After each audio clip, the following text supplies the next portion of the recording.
देखो इसमें दिया है दो क्रमागत धनात्मक पूर्णांकों का गुणनफल 306 है, हमें पूर्णांकों को ज्ञात करना है। देखो इसमें स्टार्टिंग में दिया है दो क्रमागत धनात्मक पूर्णांक, तो सबसे पहले आपको पता होगा पूर्णांक क्या होता है। पूर्णांक का मतलब पूर्ण अंक। तो जैसे अगर मैं लिखूं 1 2 3 4 5 6, तो ये सारे पूर्ण अंक हो गए। आगे दिया है धनात्मक, तो सारे धनात्मक भी हैं। उसके बाद आता है क्रमागत। अब देखो ये क्रमागत क्या चीज़ होती है।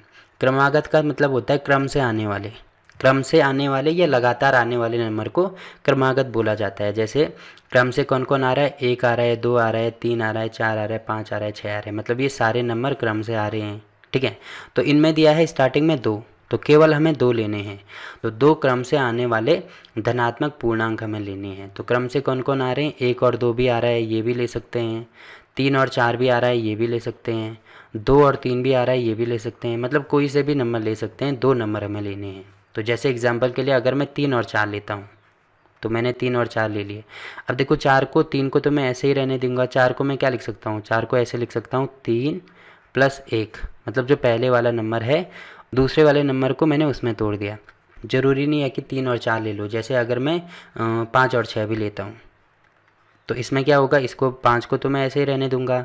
6 को मैं ऐसे लिख सकता हूँ 5 + 1। वैसे ही ज़रूरी नहीं है 5 और 6 को ले लो, आप कोई से भी लगातार आने वाले नंबर को ले सकते हैं। मतलब ऐसे लेना होगा कि जैसे एक नंबर मैंने अगर 2 ले लिया तो दूसरा नंबर हमें 3 ही लेना होगा, क्योंकि इसमें लिखा है क्रमागत। तो क्रमागत का मतलब होता है क्रम से आने वाले। तो अगर मैंने 2 ले लिया तो 2 के बाद क्या आता है, 3 आता है। तो 2 ले लिया तो फिर 3 लेना होगा। अगर मैंने पहला नंबर 5 ले लिया तो दूसरा नंबर मुझे 6 लेना होगा। अगर मैंने पहला नंबर 100 ले लिया तो दूसरा नंबर 101 लेना होगा। ठीक है, ये मतलब होता है क्रमागत का। अब देखो मैं यहाँ पे आपको समझा रहा था ये चीज़ें। अब यहाँ पे 3 यहाँ पे भी है, यहाँ पे भी है, तो एग्जैक्टली हमें नंबर पता नहीं है। कभी कभी ऐसे ज़रूरी नहीं है कि हम केवल 3 ही ले लो। जैसे 5 भी ले सकते हैं, 100 भी ले सकते हैं, 3 भी ले सकते हैं, या कुछ भी ले सकते हैं।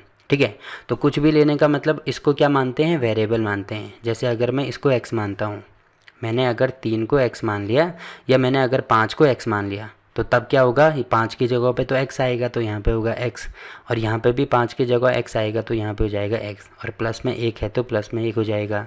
वैसे ही यहाँ पे 3 को मैंने x मान लिया तो ये हो गया x, ये भी हो गया x, और ये हो गया +1। अब देखो मैंने वेरिएबल में मान लिया कि x की जगह आप कोई सा भी नंबर होगा, हमारा आंसर गलत नहीं होगा, मतलब ये क्रमागत नंबर ही होंगे। तो ये होते हैं क्रमागत नंबर। तो देखो पहला नंबर होगा x और दूसरा नंबर होगा x + 1। अब इसको सॉल्व करते हैं। देखो यहाँ पे लिखेंगे हम सबसे पहले हल में। तो देखो सबसे पहले हमने क्या माना है, माना दो क्रमागत धनात्मक पूर्णांक x तथा x + 1 है। ठीक, अब देखो क्वेश्चन में हमें क्या दिया है, दो क्रमागत धनात्मक पूर्णांकों का गुणनफल। गुणनफल का मतलब होता है उनको आपस में गुणा करना। तो किनको गुणा करना है, ये जो धनात्मक पूर्णांक हमें दिए हैं इनको आपस में गुणा करना है। तो देखो x × x + 1, इनका गुणनफल हमें दिया है किसके बराबर है, 306 के बराबर है, तो बराबर हो जाएगा 306 के। तो अब देखो गुणा करेंगे तो कितना हो जाएगा, इसका गुणा यहाँ भी होगा यहाँ भी होगा, तो ये हो जाएगा x² + x बराबर होगा 306 के। तो इसको इधर लेके आओ तो ये हो जाएगा x² + x - 306 बराबर हो जाएगा 0। तो ये कौन सी फॉर्म होगी, ये होगी द्विघात समीकरण का रूप। तो अभी हमें इतना ही सॉल्व करना है, तो ये हमारा आंसर हो जाएगा।